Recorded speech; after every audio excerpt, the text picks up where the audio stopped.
Neat versus EAMCET పోరుతో Telangana విద్యార్థులు సతమతమవుతున్నారు. ముఖ్యంగా వైద్య విద్య ప్రవేశ పరీక్షకు హాజరయ్యే విద్యార్థులు ఇదెక్కడి తలనొప్పని వాపోతున్నారు. ఇప్పటికే ఒకసారి ఎంసెట్ కు ఫీజు కట్టిన విద్యార్థులు ప్రభుత్వం మళ్లీ నోటిఫికేషన్ విడుదల చేస్తుండటంతో మళ్లీ వందల రూపాయల ఫీజు చెల్లించాలని మదన పడుతున్నారు. ప్రదీప్ సీనియర్.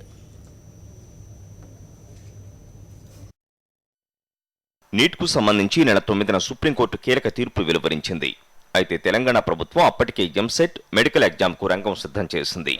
విద్యార్థులు కూడా మెడికల్ ఎంట్రన్స్ కు ఫీజు కూడా చెల్లించేశారు.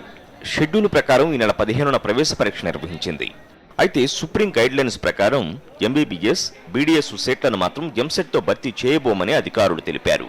దీంతో ఆయా సీట్లను ఆశించిన విద్యార్థులు 15 నాటి ఎంసెట్ మెడికల్ ఎంట్రన్స్ టెస్టుకు హాజరు కాలేదు. అయితే నీట్పై కేంద్రం ఆర్డినెన్స్ తీసుకురావడంతో వ్యవహారం యూటర్న్ తీసుకుంది. నీట్పై అన్ని రాష్ట్రాలతో సంప్రదించిన కేంద్రం ఈ ఏడాదికి మినహాయింపు కల్పిస్తూ ఆర్డినెన్స్ తెచ్చింది. దీంతో స్థానిక ప్రవేశాలతోనే ఈసారి మెడికల్ సీట్లు భర్తీ కావడానికి మార్గం ఏర్పడింది. ఈ నెల 28న ఎంసెట్ 2కు నోటిఫికేషన్ విడుదల చేసి జూలై 9న పరీక్ష నిర్వహించేలా షెడ్యూల్ రూపొందించింది. అయితే ఈ వ్యవహారంపై విద్యార్థులు, వారి తల్లిదండ్రులు మండిపడుతున్నారు. ఇప్పటికే తాము ఒకసారి ఎంసెట్కు డబ్బులు కట్టామని ఇప్పుడు మళ్లీ వందల రూపాయల ఫీజు చెల్లించాలంటే ఎంతవరకు సబబని సూటిగా ప్రశ్నిస్తున్నారు. ఎంసెట్ రిజిస్ట్రేషన్ పేరుతో దాదాపు 3 కోట్లు వసూలు చేస్తున్నారని, ఇది సరికాదని స్పష్టం చేస్తున్నారు. ఎంసెట్ 1కు దరఖాస్తు చేసుకున్న వారికే కొత్తగా హాల్ టికెట్లు ఇచ్చి పరీక్ష రాసే అవకాశం కల్పించాలని సూచిస్తున్నారు.